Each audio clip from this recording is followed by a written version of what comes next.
Pascal Gaud. Oui, Monsieur le Ministre, deux questions. Une qui concerne le plan Chablis. Normalement, les crédits devaient être disponibles jusqu'en 2009. Or, sur le terrain, on s'aperçoit que des regroupements sont en cours de petites parcelles, de petits propriétaires qui prennent un certain temps.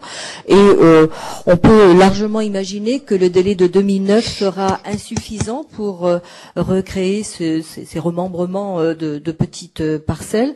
Donc, y a-t-il une possibilité de prolongation de ces financements Chablis au-delà de 2009?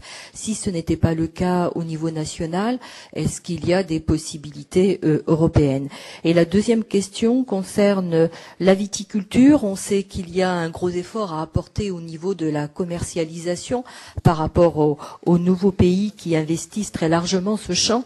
Et paradoxalement, on a en France deux jurisprudences concernant la problématique ou le flou juridique de la publicité du vin sur le net. Quelle est votre position en la matière et quelle est votre proposition pour ne pas, gêner l'existant, puisqu'on voit bien sur un grand nombre de sites, y compris touristiques, font la promotion de terroirs, et l'appui qu'il y a, le déséquilibre que l'on créerait en ne clarifiant pas la situation par rapport aux autres États qui n'ont pas cette problématique, tout en respectant d'ailleurs le cadre de la loi E20. Il s'agirait juste de donner comme support possible le net pour la commercialisation et la publicité, même s'il y a la notion de publicité à pouvoir clarifier également. Merci.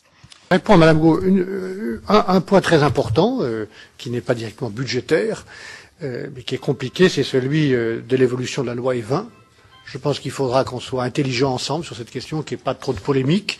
Je pense légitime et justifier la demande des entreprises de la viticulture, des coopératives, des entreprises, de pouvoir utiliser, tout en respectant l'économie générale, l'esprit général de la loi E20, dans le cadre de la consommation raisonnée, responsable, de pouvoir utiliser Internet et de ne pas être en situation de concurrence déloyale par rapport à tous les producteurs de vin d'autres pays. Donc je pense légitime. Nous faisons un groupe de travail qui se réunit d'ailleurs aujourd'hui même ou demain, avec certains parlementaires, la profession, le ministère de la Santé qui copilote ce groupe avec moi. Il y aura probablement une proposition de modification législative. En tout cas, moi, je le souhaite. J'aimerais que sur ce sujet, on puisse être unanime pour introduire la disposition nécessaire pour rendre utilisable, dans certaines conditions très rigoureuses, Internet par la viticulture. Voilà.